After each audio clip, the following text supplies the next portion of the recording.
St. George, Utah, where the rock is red, the sky is blue, and it's the perfect day for a bike ride. This community has 40 miles of paved trail, which is great if you want to go for a walk with your family, get in shape, or get to work. It's also the perfect scenario for St. George. These 40 miles of paved trail mean money in the bank for the city and its business owners. With the mountain biking we have around here, I think that's done a lot for it.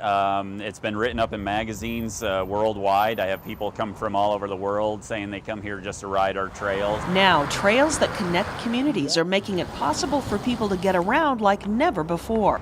Part of the reason why a lot of people have moved here is because of the access to recreation, and of course this being a facility that allows people to get out every day and walk around the community and enjoy more of the scenic areas in the St. George area.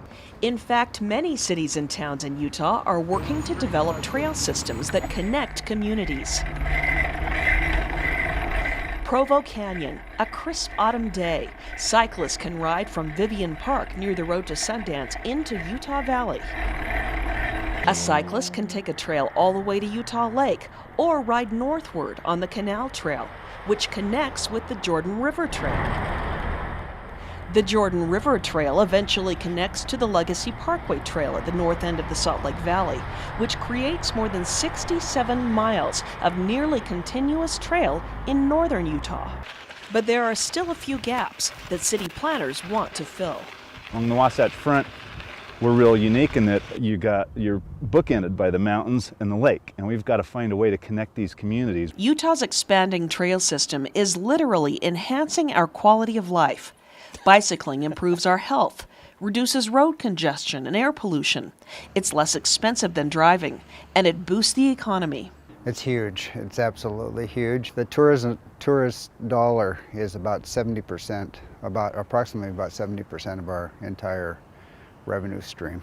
Simply stated, Moab City leaders credit mountain biking and outdoor recreation for keeping the city coffers healthy during the economic downturn. My name's Karina Anderson, and I live in Arrowtown near Queenstown. I'm Lloyd Kalani, and from Minneapolis. I'm from Laredo, Texas. I'm from Switzerland. People from around the world still keep coming to Moab for this, and there's no major airport here.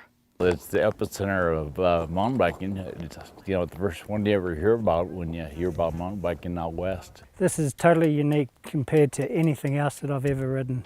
And Moab continues to capitalize on its international attraction by continuing to improve its trail system. The bang that we get for every buck spent on trails is just a no-brainer. It just comes back, to our community in so many different ways. Moab, and organizations it works with to create its so-called Trail Mix Committee, has added about 80 miles of new single track in the last 3 years. They work to make sure the trails aren't repetitive, that their trails are for all skill levels, and that there are new trails. It's a very different place now because of tourism. National parks, hiking, that's our #1 tourist draw. Mountain biking is #2. And it really is keeping our economy alive.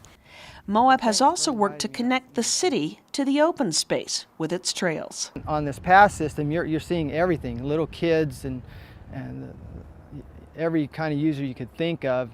There's no limit now to the type people that can ride these trails.